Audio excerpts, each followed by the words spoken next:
Então tá, pessoal, vamos começar a falar hoje. Hoje nós vamos falar, esses últimos seminários, vamos conversar sobre que a gente chama de Cross-Leg Panel Model, que é um modelo longitudinal de painel, né, vamos dizer assim, que tem efeitos cruzados. Por que que se usa esse modelo? Né? Tá dentro daquela ideia de equações estruturais que a gente já vinha falado. A equação estrutural são métodos enfim, que usam regressão, que envolve tudo que a gente já falou, análise confirmatória, análise exploratória, análise de classes latentes, coisas todas assim. Faz algum tipo de estrutura dos dados. Ah, e esse é um outro tipo de modelo dessa forma. Então, mas ele serve muito para responder perguntas do tipo, o que vem primeiro, o ovo ou a galinha? Né? Se a gente não sabe muito bem o que tem efeito no quê, né? A gente tem duas ou mais variáveis, a gente não sabe como que elas se relacionam e a gente usa o tempo para responder essa pergunta, né? Com várias coletas ao longo do tempo. E nós vamos fazer isso dentro de um modelo latente, tá? Usando um pouco aquele conhecimento da análise confirmatória, fatorial, e dentro dessa ideia. Bom, qual é a ideia, assim, então? A gente tem, por exemplo, se a gente quer ver o efeito de um tratamento, né, em uma determinada variável. Então, a gente pode ter, assim, depressão. A gente quer ver o tratamento antidepressivo na depressão. Então, a gente mede depressão no tempo 1, a gente mede depressão no tempo 2, a gente mede depressão no tempo 3. Normalmente, assim, né, eu vou botar no tempo 4, uma, na primeira, no baseline, quando a pessoa chega, a gente mede, vamos chamar aqui de 0, então, né? A pessoa chega para fazer o tratamento, a gente mede 2 semanas, 4 semanas, 8 semanas, né? Por exemplo. Então, a gente tem aqui a depressão no tempo 0, tempo 2, no tempo de semanas, o tempo 3, o tempo 4. A depressão do tempo 2 naquele sujeito, ela vai depender da depressão do baseline, certo? Cada sujeito, vamos dizer assim, ou cada fenômeno, seja depressão, seja habilidade de leitura, seja nível socioeconômico, o melhor preditor, inteligência, enfim, o melhor preditor disso é como isso era antes, certo? É aquela mesma coisa, só que no passado. Então, a depressão do tempo 2 vai depender da depressão antes, a depressão no tempo de 4 semanas vai depender da depressão em 2 semanas e assim por diante, certo? Então, isso aqui é o que a gente chama de autorregressão. É uma regressão nela mesma. Então, eu tenho 4 medidas de depressão no tempo e eu regrido, faço aquela regressão, né? Aqui, por exemplo, Y é a minha depressão em 8 semanas. Ela vai depender de uma constante de depressão, mais o slope, ou seja, o efeito de depressão em 4 semanas. Tá? Aqui a gente podia ter usado o Y, na verdade. Né? Então, o Y em 4 semanas. Isso é a equação, a regressão disso aqui. Então, isso aqui é autorregressivo. Né? E o Y4 é a mesma coisa. Né? Vai depender de um efeito basal, de um nível basal de depressão endógena daquela pessoa, enfim, que dizer que é um traço, né? Mas o coeficiente de regressão, que é o quanto de nível de depressão essa pessoa tem, quanto que ela explica a depressão no futuro. Depressão em 2 semanas e assim por diante, tá? Então, isso é a autorregressão. Deu para entender isso aqui? Sim? Tá. Sim. Uma outra coisa, e aqui, por exemplo, para ver essa questão da depressão, eu vou ter uma outra variável que pode influenciar aqui, que é a minha variável de tratamento. Tá? Pode ser um tratamento, ela pode não ter o tratamento ou ter o tratamento, tá? 0 ou 1. Só que essa variável, ela vai influenciar no meu nível de depressão aqui. Isso aqui não está quanto a pessoa está deprimida no ensaio clínico, pelo menos, tá? Não vai influenciar se ela vai tomar remédio ou não, porque isso vai ser randomizado. Qual remédio ela vai tomar? Na clínica isso é diferente. O nível de depressão da pessoa vai fazer ou dar uma medicação para ela ou não. Né? Já tem uma dependência nesse outro sentido. Né? Mas no ensaio clínico, eu quero randomizar a pessoa para dar o tratamento ou não, e a depressão não vai influenciar aqui. Então, isso aqui é direto, né? Eu vou regredir toda essa cadeia de tempo nesse tratamento, tá? Então, isso não é um problema. O problema é quando eu falo em questões psicológicas. O que é dependente de quê, né? Então, eu posso ter uma outra variável aqui, que é o nível de ansiedade no tempo zero. Tá? Aqui é ansiedade e aqui é depressão. No tempo 0 semanas, depressão em 2 semanas, depressão em 4 semanas, depressão em 8 semanas. E aqui eu tenho minha ansiedade em 4 semanas, minha ansiedade em 2, ansiedade em 4 e a ansiedade em 8, certo? E aqui a coisa complica, porque eu não sei o que influencia no quê. Quanto mais ansiedade, mais deprimido eu fico, quanto mais deprimido eu fico, mais desesperado eu fico. Então isso fica, eu não sei, né? Mas a gente sabe que, bom, aquele efeito autorregressivo que a gente falou, né? Que a ansiedade do futuro é melhor predita pela ansiedade do passado. Isso é igual aqui. Mas existe também, a gente sabe, por exemplo, a ansiedade e a depressão, elas têm uma correlação no tempo também. Então, existe um efeito aqui de covariância ou de correlação, né? Que a ansiedade e a depressão são correlacionadas. E isso aqui faz com que as duas variem. Pode ser qualquer coisa que aconteça aqui. Eu posso estar aqui em 2 semanas e, sei lá, acontece uma pandemia, né? E a pandemia afeta as duas coisas, que a gente chama de impulso, né? São correlações. As duas coisas vão se correlacionar por várias coisas que eu não estou conseguindo medir, né? Por coisas aleatórias, coisas randômicas, tipo, aconteceu uma pandemia, as duas coisas vão variar por essa pandemia. Ou ansiedade e depressão, as duas coisas podem variar pelo tratamento que eu estou recebendo. As duas coisas podem variar juntos por uma questão genética, por uma questão de fator geral da psicopatologia, podem variar juntos por uma série de coisas. Então, existe uma correlação no tempo, dentro do mesmo tempo dessas duas coisas, tá? Isso é o que a gente chama de covariância dentro desse tempo. Aqui acontece a mesma coisa. E aqui acontece a mesma coisa, tá? Agora, o desenho cross-legged, ele vem para responder essa pergunta, o que influencia no quê?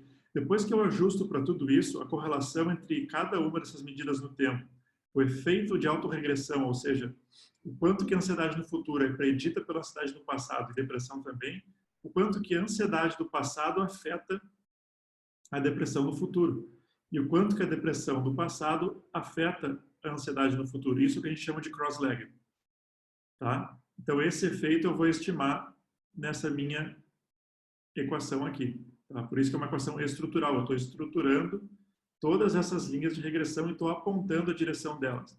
Isso aqui vai ser regredido, ou seja, explicado, predito, por isso aqui, a depressão em 4 semanas, por exemplo.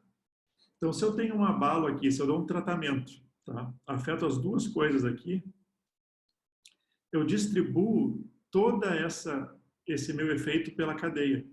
Só que eu não sei aqui estou montando uma equação teórica, eu não sei o que realmente acontece.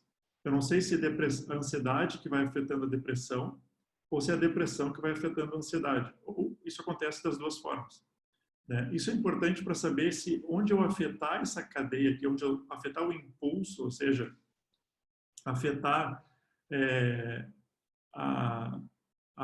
o aspecto randômico, o que causa as duas coisas, o que está mexendo nas duas coisas, por onde esse caminho vai se distribuir, vai se perpetuar na vida ou na rede, né? Nessa rede de eventos que eu estou fazendo.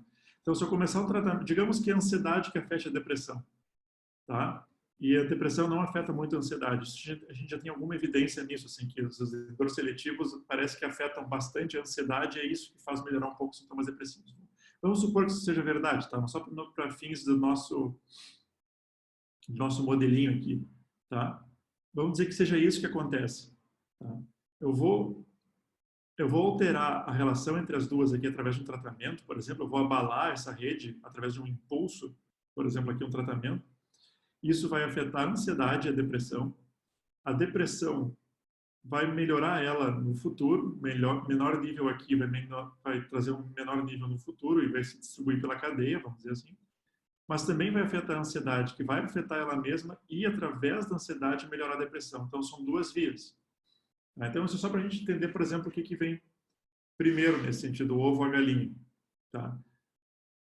Deu para entender isso aqui, esse desenho, essa ideia? Sim. Eu vou compartilhar aqui o artigo que eu mandei para vocês agora há pouco. Tá? Por exemplo, nesse artigo aqui, qual era a pergunta da Pravita?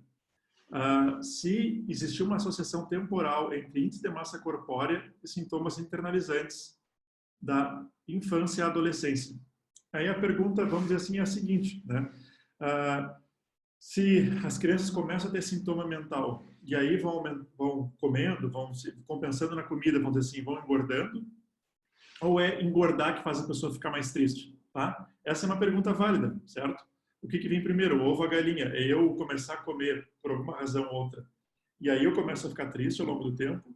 Ou se é eu começo a ficar triste, começo a descontar na comida, fazer um comportamento compensatório, autorregulatório e isso faz eu engordar? Tá? Então são dois efeitos e eu quero pesquisar como é que isso vai ao longo do tempo. Ela pegou uma corte britânica aqui e foi investigar esse fenômeno. Tá? E ela fez também isso no modelo, ela fez todos os modelos preditivos, enfim, com ajustes, mas ela foi ver também no modelo cross-legged. Esse foi o modelo cross-legged que ela fez. Vamos pegar esse segundo modelo aqui. Né?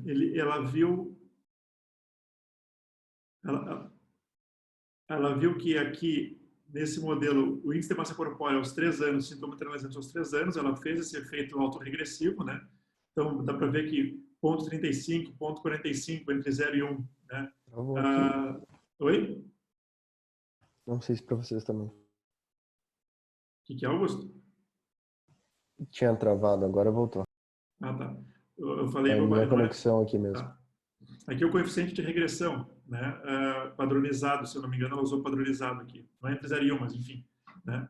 É um coeficiente de regressão razoável, então cada um score Z que aumenta, tem sintoma internalizante aos 3 anos, aumenta 0,35 aos 5 anos e assim por diante. Né? Então, o internalizante é preditor, internalizante, e o índice de massa corpórea, quanto mais velho vai ficando, mais do passado é preditivo. Né?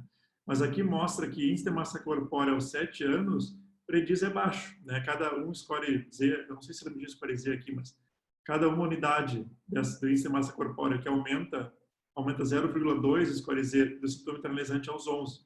Então, engordar aqui aos 7 prediz aumento de sintoma internalizante aos 11 anos. E aqui, sintoma internalizante aos 11 anos prediz aumento de índice de massa corpórea aos 14. Então, parece ter um efeito, um ciclo vicioso, vamos dizer assim, aqui. Né? E nesse outro modelo parece a mesma coisa. Embora eles não sejam correlacionados no tempo, né, no mesmo tempo, mas parece que aumentar a índice de massa corpórea aqui causa um efeito no tempo de aumentar a sintoma internalizante aos 11 e isso faz aumentar a índice de massa corpórea aos 14. Então, reforça. Aqui dá para dizer que existe uma mediação, né, que índice de massa corpórea aos 7 afeta o D14 através do índice de massa corpórea aos 11, mas também através do sintoma internalizante aos 11 anos. Então, esse efeito é mediado por sintoma internalizante, reforça. Né? São duas vias que faz o aumento. Se eu cortar aqui, pode ser que diminua aqui, mas ainda tem um efeito importante do índice de massa corpórea no passado. Então, esse é um exemplo de uma aplicação nesse sentido. Dúvidas?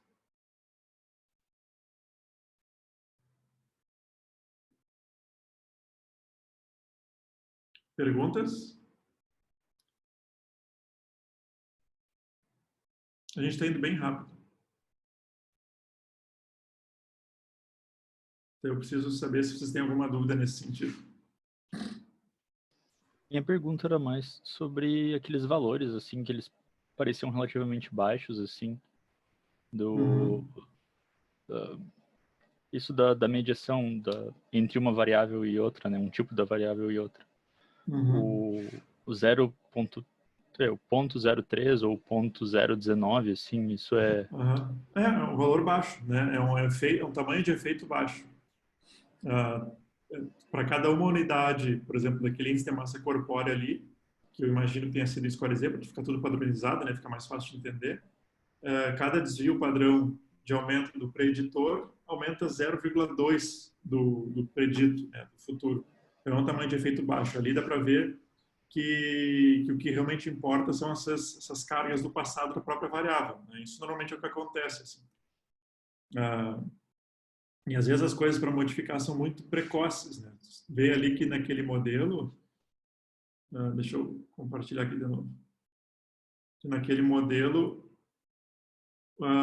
o índice de massa corpórea no passado prediz um pouco menos do que no futuro, né? Aqui fica mais persistente o efeito, né? Então, as coisas para serem alteradas, se é para intervir em alguma coisa, talvez seja mais precoce, mas no passado ele vem toda aquela questão de mais precoce possível e tal. Porque aqui já carrega uma carga de outras coisas, né? Tem um monte de erro de medida aqui também. Vê que sempre em modelo de equação estrutural, qualquer coisa que a gente fala de latente, ou enfim, o que é quadradinho é o que é medido. Aqui, que eles pegaram, eles somaram os scores do SDQ, que é um instrumento que mede sintomas emocionais, hiperatividade e tal, mas aqui foi só sintomas emocionais. Somaram não é no nível latente, né? Não é extraído de um score, não é feito de uma forma latente. Ele é medido, então isso aqui está sujeito a erros de medida, né? A criança às vezes marca para mais, marca para menos, um erro aleatório, enfim, ou erros do próprio instrumento, erros de compreensão, um monte de coisa única que não é explicada pelo modelo, né? E o que é explicado pelo modelo está aqui dentro desses números, né? Então, aqui o índice de massa corpórea tem uma série de outras coisas que explicam, né? A condição socioeconômica da família, enfim, uma série de coisas que dá para colocar num outro modelo maior de equação estrutural. Mas aqui, realmente, os índices de uma coisa afeta a outra são valores pequenos, são tamanhos de efeito não muito grandes. Assim. Mas responde uma pergunta empírica, uma pergunta, o que vem primeiro, o ovo ou a galinha? O que vem primeiro, eu fico triste ou eu fico gordo? Né, para afetar a tristeza e a obesidade no futuro. Né? Então, isso é a pergunta e é respondido com esse entendimento de equação estrutural no tempo. Entendi. Deixa eu interromper o compartilhamento aqui. Agora vamos vir para o R aqui. Aqui no R, um exemplo que a gente vai fazer, eu não compartilhei esse banco com vocês porque é um banco longitudinal da nossa corte. Tá? Então, não vou compartilhar, mas vou mostrar a ideia e o código para vocês.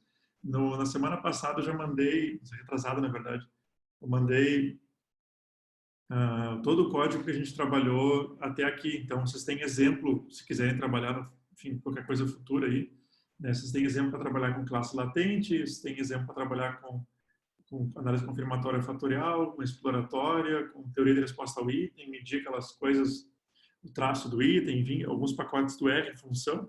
Então, tá tudo livre, tá tudo no e-mail que eu mandei para vocês. Né? Eu não dei o trabalho de fazer um repositório, coisas assim. Mas tudo um exemplo daquele banco de dados também que eu dei da DAS, né? E outra da escala de autoestima. Mas, enfim, tá tudo lá para vocês, enfim, explorarem o código, mudarem, enfim, dá para mudar um monte de coisa, mas a base, a essência está ali. Mas aqueles dados, nenhum deles era longitudinal, era tudo cross-sectional. Então, quando as coisas vão para o nível longitudinal, muda um pouco de figura, inclusive a modelagem latente. Né? Para fazer, por exemplo, análise confirmatória fatorial, a gente tem visto agora, para fazer num banco long, né? Qual é a diferença? Assim, o cross-sectional é um banco só. Né? Cada variável não tem tempo. Quando entra tempo na jogada, tem duas maneiras de fazer um banco. Assim, ou a gente faz um banco wide, que a gente chama, que é bota cada tempo um do lado do outro, tipo, medida de índice de massa corpórea, bota no tempo 1 uma coluna e no tempo 2 a outra coluna. Então, cada tempo entra nas colunas. Isso a gente chama de wide, porque o banco vai ficando largo. Tá?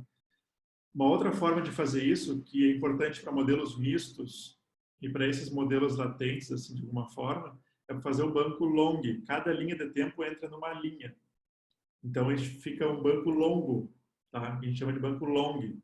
Então, cada linha do tempo entra numa linha nova. Então, o sujeito 1 tem o tempo 1, 2, 3. O sujeito 2 tem o tempo 1, 2, 3. Ele vai entrando numa linha. O computador, ele entende de formas diferentes. Cada processamento, cada tipo de análise entende de uma forma diferente, precisa estruturar dessa forma. Se tu não estrutura da forma correta, além de não rodar, às vezes tu roda errado. Esse dia eu estava fazendo uma coisa assim de mutação múltipla, era para ter feito no banco long, eu fiz no wide e deu tudo errado. Simplesmente porque eu não estruturei o dado direito no meu banco de dados. Então, quando entra tempo, as coisas ficam um pouco diferentes, mas essas são as duas formas de trabalhar num banco quando tem variável tempo. As duas formas básicas, wide e long. Maurício, Diga. e qual que é a diferença entre, assim, quando a gente tem que usar uma forma e a outra? É a característica da variável? Depende da análise. Tá? Se tu vai fazer, por exemplo, essa análise que a gente vai fazer aqui agora, autorregressiva, é melhor fazer num banco wide. Tá? Porque ele vai, eu preciso marcar a variável com o tempo dela. Aí funciona assim, mas quando vai fazer uma coisa autorregressiva, você vai usar um modelo misto, por exemplo, que é uns mixed models, né, que é um modelo hierárquico, por exemplo, tu vai alinhar o tratamento da pessoa no tempo, quer dizer, por exemplo, se tu quer saber o efeito de um remédio no tempo, tá? Às vezes o modelo misto se presta para isso, porque ele vai usar toda a informação, tanto no tempo 1, 2 ou 3, né? E vai ver o quanto que a variância todas essas medidas no tempo depende do teu tratamento, por exemplo. O teu tratamento vai mudar a trajetória de determinada maneira. Então, o tempo entra como uma estrutura, o tempo está alinhado no sujeito. Então, o sujeito, ele tem 3 tempos. Então, ele é o cluster dos tempos.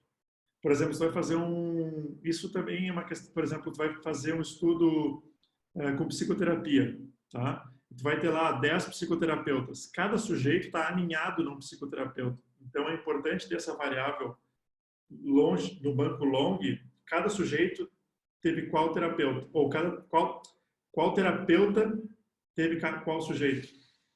Então, os sujeitos estão alinhados no terapeuta. O terapeuta é um cluster. Isso é o que a gente usa isso como efeito randômico. É que nem a história da plantação a história de modelo misto e fazer o banco long dessa forma veio com o Fisher, quando ele estava estudando fertilizantes no norte de Londres, assim, né, no final do século XIX. E ele queria entender qual fertilizante era melhor que o outro, por quê? Né? Numa plantação de batata, vamos dizer. Só que a plantação de batata depende de uma série de coisas, depende da terra, depende se chove mais naquele terreno ou menos no outro, enfim. Então, tem uma série de coisas que são efeitos randômicos. Então, ele criou na estatística o efeito, a questão do efeito randômico, que cada plantação de batata ou cada tratamento de fertilizante estava alinhado num terreno com determinadas características. Então, esse cluster, o tempo também é um cluster no modelo misto. Então, esses modelos mistos, né, estatística, eles precisam de um banco long porque cada linha do tempo vai estar alinhada dentro de um sujeito. Tá? Então, depende dessa hierarquia que a análise vai fazer. No modelo de análise confirmatória, é importante que, por exemplo, você vai medir a habilidade de leitura no tempo, que seja num banco long, então cada sujeito vai ter 2 ou mais medidas de habilidade de leitura, mas na análise, na CFA que a gente fazia aqui, ó, deixa eu mostrar aqui. Aqui, análise de rede,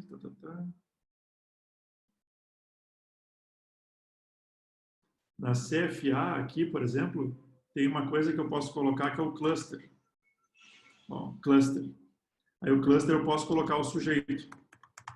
Então, ele vai entender que cada medida está alinhada em um sujeito. Como eu vou ter 2 ou mais medidas, ele consegue estimar um crescimento ao longo do tempo.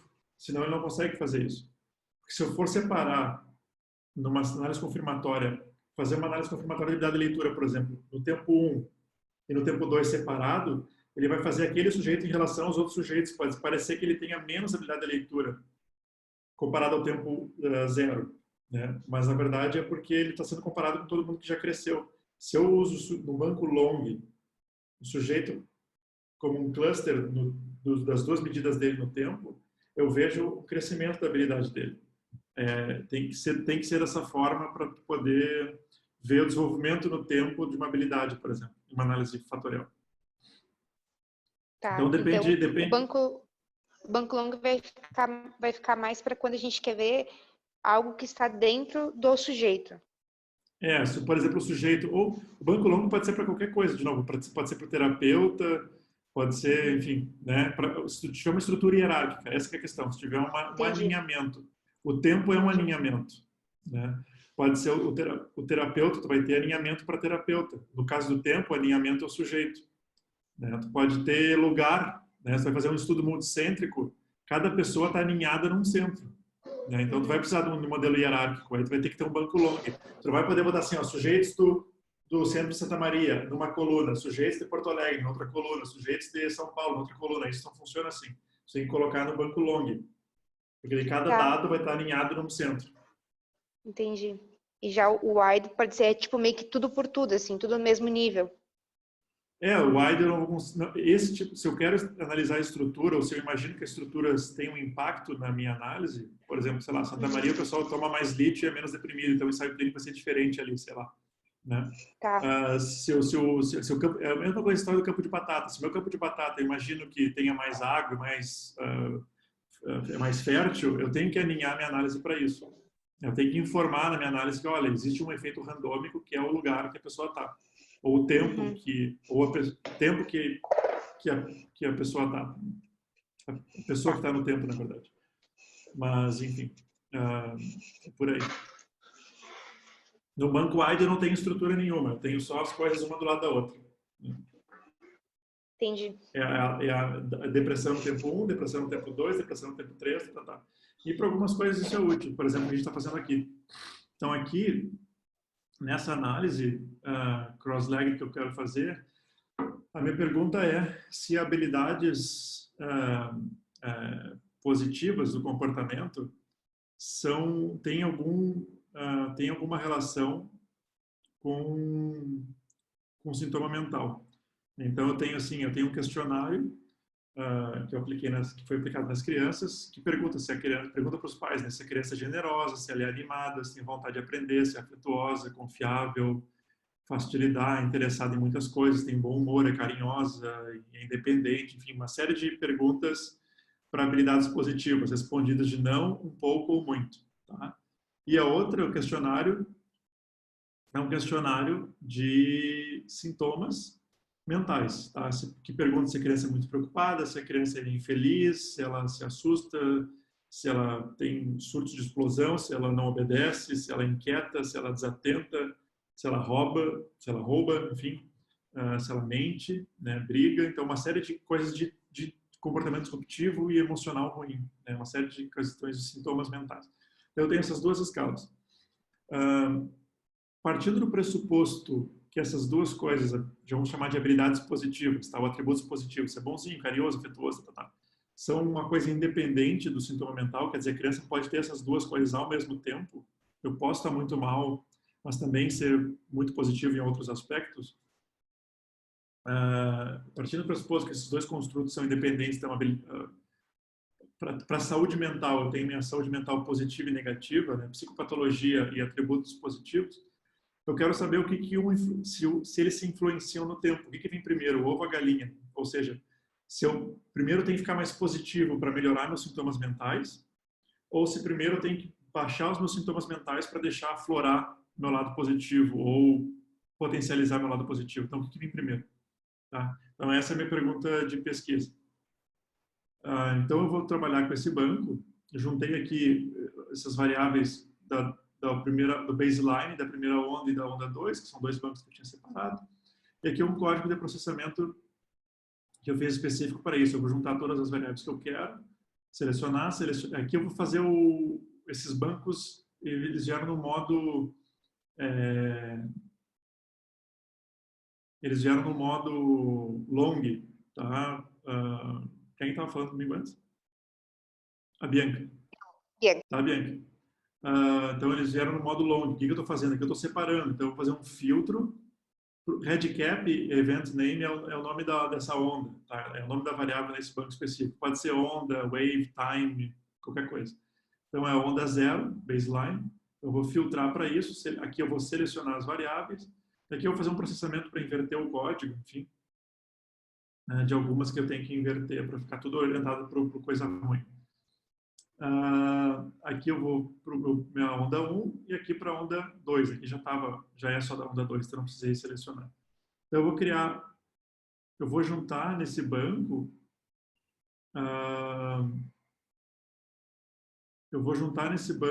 todas as variáveis de uma forma wide. Tá? Deixa eu ver se eu consigo mostrar para vocês aqui.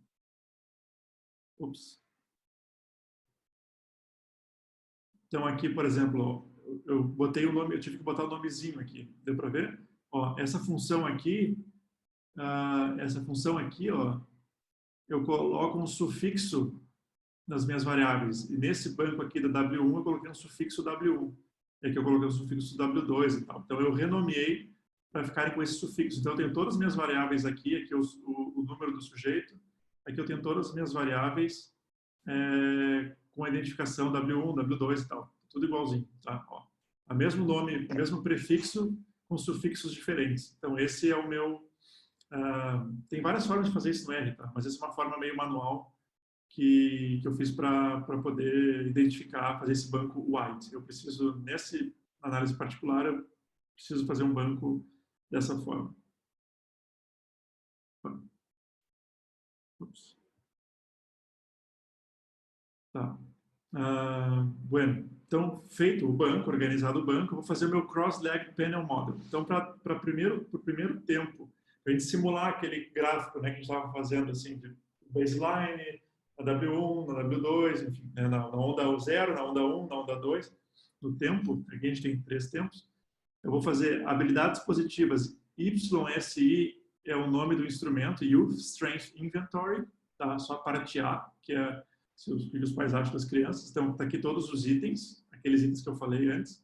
E aqui são os itens do SDQ. Aqui, assumindo, são 15 itens que perguntam essas coisas aqui, problemas somáticos, preocupações, infeliz, distraído, na W0. Então, é a mesma coisa para o baseline, quando as crianças, aqui nesse caso, aqui nessa corte, as crianças tinham entre 6 e 14 anos. Tá? Aqui 3 anos e meio depois e aqui uns 3 anos e meio depois. Então, aqui eu tenho uma sequência de quase 10 anos de acompanhamento. Tá? Por aí. Então, aqui é a mesma coisa da W1, né? Viu porque eu precisava do wide aqui. Tá? Aqui eu não quero usar o sujeito como cluster, não vou fazer isso. Tá? Tem implicações isso, mas não para esse tipo de modelo, tem como modelar o tempo de uma outra forma. Tá? Mas eu estou fazendo um modelo latente mais simples possível.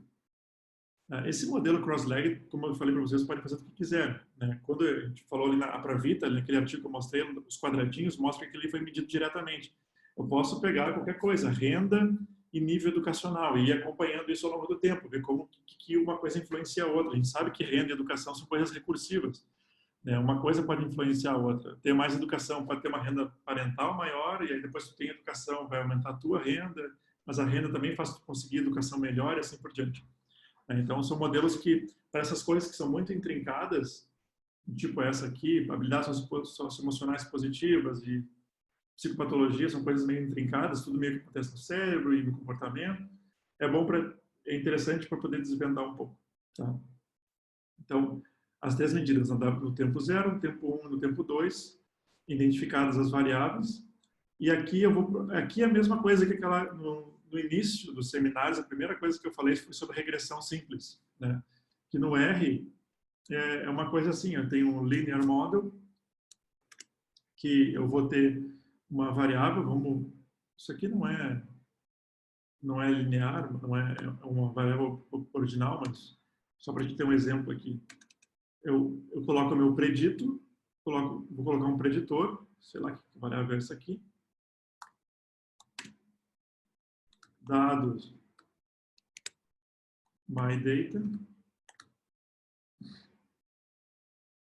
Aqui eu já vou colocar um summary. A gente vê o resumo disso aqui. Ops. É que eu declarei original, então não vai dar para... Não vai... Eu tenho que colocar uma GLM.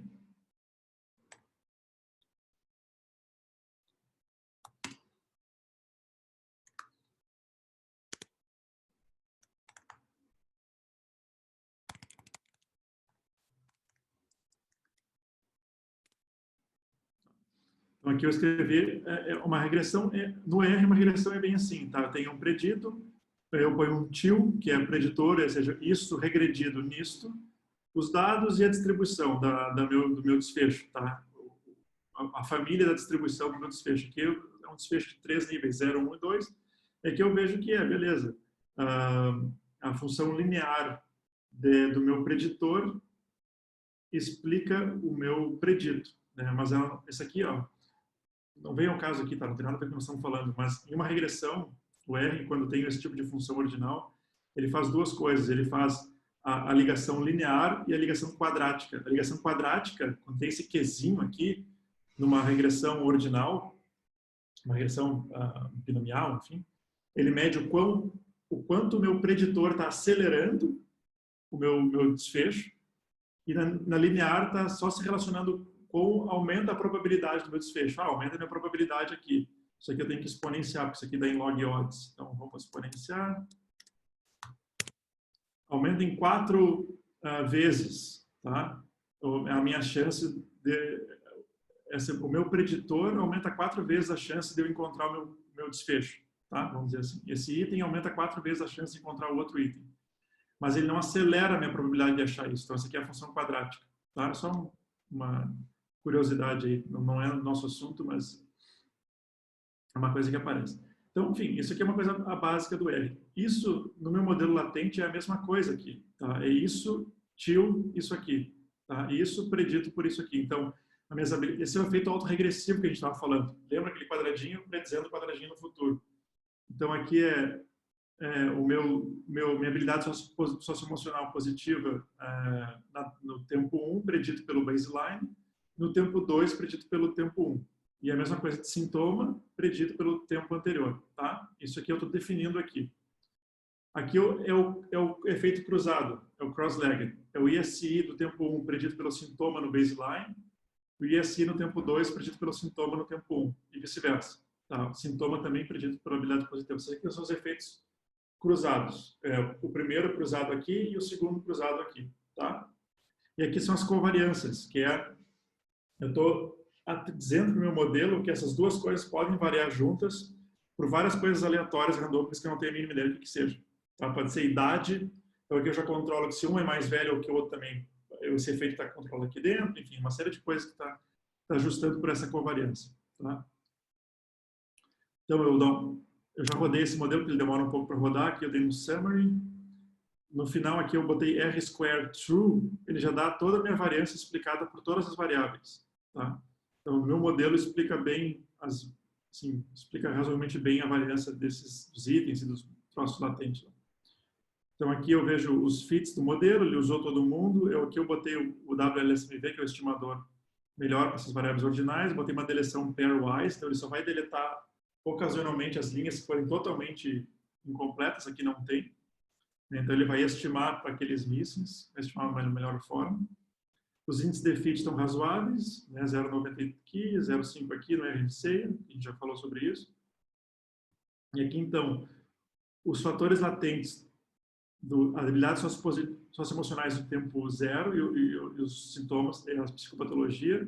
Então, os itens são bem explicados por esse fator latente, né? O fator latente carrega bem esses itens aqui, tanto psicopatologia quanto habilidades positivas. No tempo 1 a mesma coisa, no tempo para os dois, tá? Então, tem todos os tempos aqui, W2, do ISI e do SDQ. Então, aqui eu já extraí meu fator latente. E a ideia desse cross-legged aqui, eu vou relacionar as variáveis latentes dentro desse mundo latente, ou seja, os erros. Então, é tudo medido sem erro aqui dentro. Dentro do mundo latente, das bolinhas, o erro está no que foi medido diretamente, né? Quando a criança foi lá responder o item. Quando eu modelo isso no nível latente, os erros estão lá fora. Dentro do nível latente é tudo correlacionado, as regressões, enfim, é tudo sem erro, por isso que é uma vantagem de modelar isso no nível latente. E aqui eu tenho as regressões, isso aqui é meio ruim de ver. Eu tenho uma função aqui, essa Parameter Estimates, e tem essa Standardized Solution aqui, que é melhor, tá?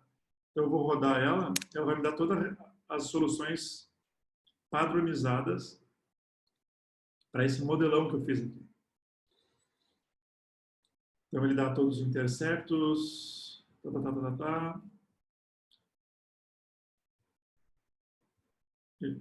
me dá bastante informação.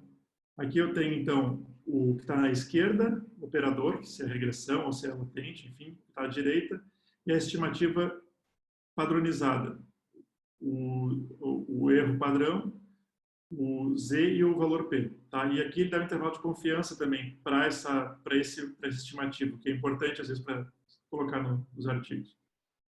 Então, aqui para baixo, eu vou ver o que eu preciso realmente. Tá? Que são as minhas variáveis extraídas de uma forma latente, através dos indicadores.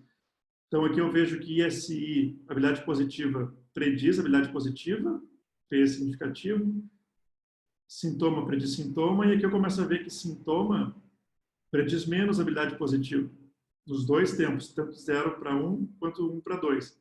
Mas habilidades positivas não prediz sintoma. Está feio de ver aqui ainda, né? A gente pode fazer isso rodando um gráfico. Deixa eu interromper aqui que eu vou compartilhar.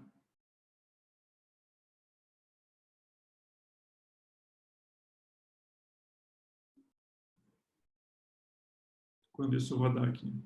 Dúvidas até aqui?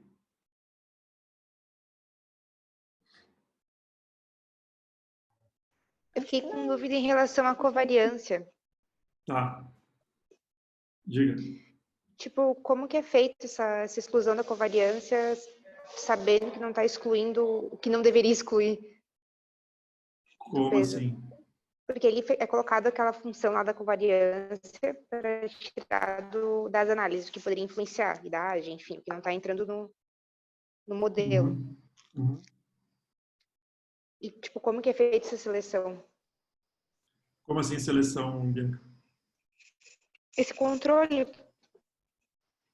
do que é retirado, essa Não, covariância. aqui, por exemplo, assim, ó, se eu quisesse predizer, tá, vamos dizer assim, uma regressão normal, tá? Eu não estou interessado, por exemplo, eu quero saber se sintoma mental é predito por habilidade positiva, tá? Eu não quero saber se habilidade positiva prediz habilidade positiva no futuro, nem se sintoma mental prediz isso aqui no futuro. Eu posso simplesmente excluir Tá. numa regressão normal, eu posso excluir isso aqui. Eu não preciso, numa regressão Uhum. normal, eu não preciso disso. Isso aqui, por exemplo, ó, se eu eu queria tapar com a mão, mas não consigo. Deixa eu ver se eu consigo desenhar isso aqui de forma diferente. Pode ser importante isso. Digamos assim, eu não quero saber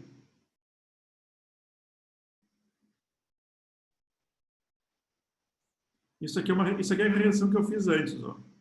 Quer dizer, a regressão que eu... Tá, peraí, deixa eu apagar tudo. Vou ter colocado um novo só, mas enfim. O que é aquele exemplozinho que eu dei numa regressão normal ali que eu falei?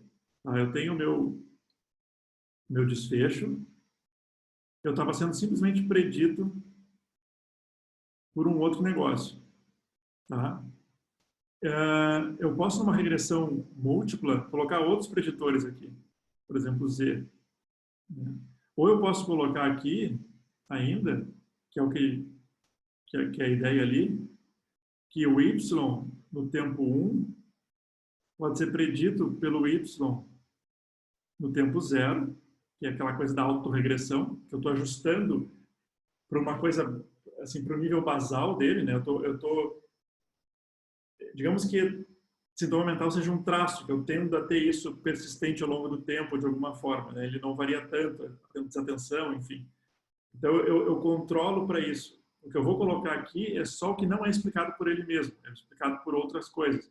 Então, eu coloco aqui uma outra variável, um outro preditor, pode ser, sei lá, tratamento, pode ser outra habilidade positiva, enfim. Isso também vai predizer aqui, né? Eu posso não considerar que essas coisas são correlacionadas, ou posso considerar que elas são correlacionadas. Uma regressão normal, se tu não especifica, ela sempre acha que é correlacionado. Por isso que, às vezes, quando tu bota um modelo múltiplo, existe uma coisa que a gente chama de... É um overadjustment, mas também tem a multicolinearidade. Se o meu x aqui, na verdade, é um y disfarçado, por exemplo, se eu tenho uma coisa aqui no futuro que é altamente predita por renda e educação, mas renda e educação são muito correlacionadas, pode ser que eu não encontre efeito de nenhum, porque eu estou ajustando uma coisa por ela mesma. Tá? Então, pode ser que isso aqui seja um y disfarçado. Então, se eu colocar isso na minha regressão, eu anulo o efeito, eu não vou ver efeito de ninguém. Mas é por uma coisa que a gente chama de multicolinearidade. Numa regressão normal, isso sempre acontece, essa correlação entre os dois. Tá? Mas no meu modelo latente ali, isso também eu estou especificando para acontecer, mas é basicamente para ajustar naquele nível basal, ele não impacta no futuro. Tá? Isso aqui, eu não preciso disso aqui para estar predizendo o meu modelo cross-leg.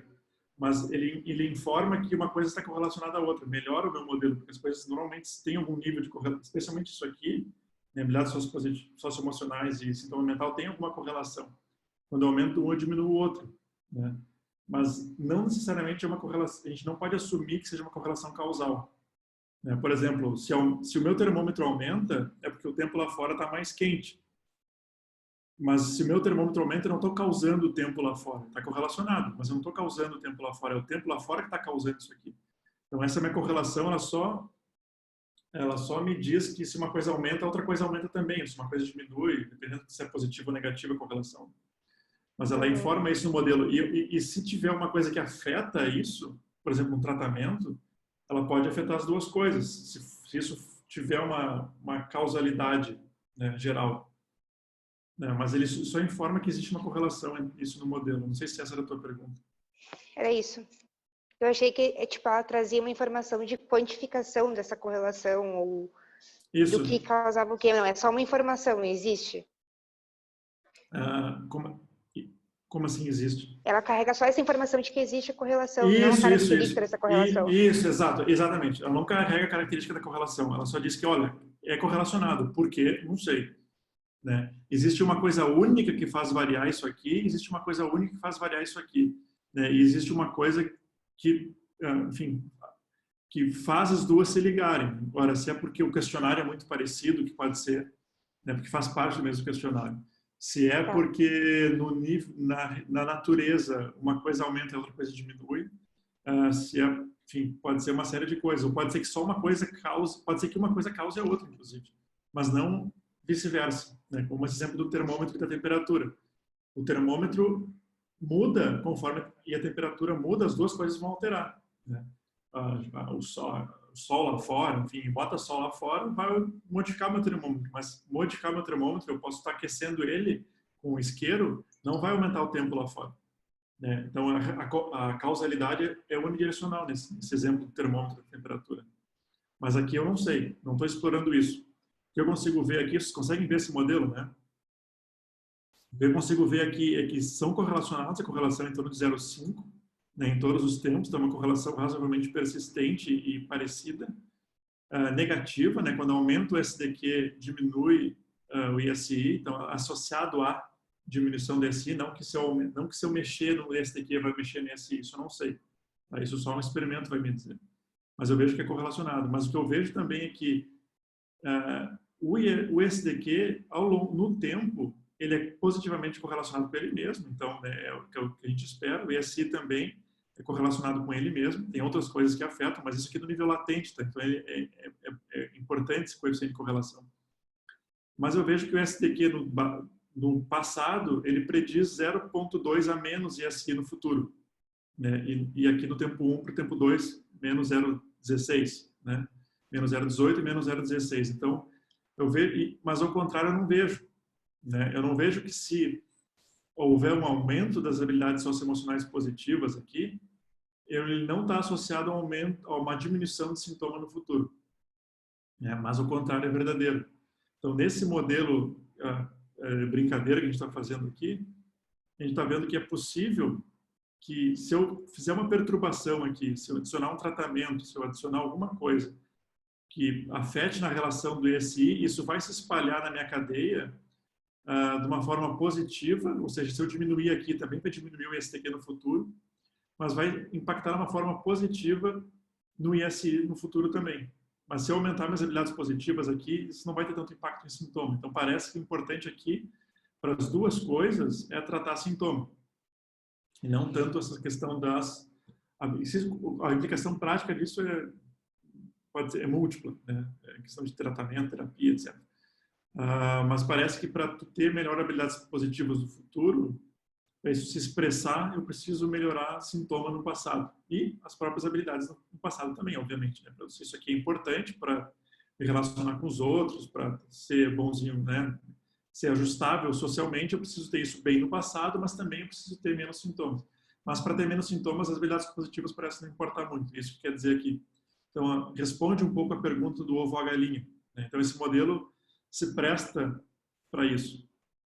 Tá? E aqui, essas coisas que vocês estão vendo em volta aqui é quanto que o modelo, as variáveis latentes explicam a variância dos itens, né? Explicam como os itens variam. Então, está tudo sendo correlacionado aqui dentro de um modelo latente. Essa que é a vantagem também. Certo? Alguma dúvida aí, pessoal? Nós estamos terminando aqui. Muito legal. Então, por isso que a gente chama de equação estrutural. Né? Essa aqui tem uma série de regressões, né, regredidas nela mesma, e a gente está estabelecendo correlações aqui. A gente pediu para uma coisa do passado cruzar a predição para outra, e a gente viu o que aconteceu aqui. Nem todas cruzaram. Né? Então, o efeito parece ser cruzado só de um lado aqui. Né? E, enfim, existe correlação entre eles. A gente percebe quanto mais sintoma, menos habilidades positivas e vice-versa. Quanto mais habilidades positivas, menos sintomas naquele tempo, mas within time, né? Dentro do mesmo tempo, mas ao longo do tempo, parece que é só uma coisa que passa. Né? Só uma coisa que influencia a outra. E essa é a rede que acontece aqui dentro. Certo? Dúvidas?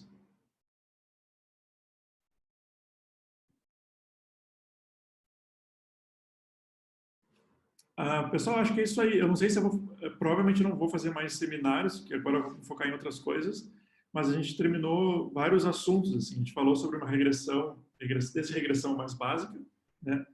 Uma regressão linear simples, regressão logística, falamos de teoria de resposta ao item, análise confirmatória, análise exploratória, redes, e agora um pouco de modelo cross-legged dentro dessa ideia de equação estrutural.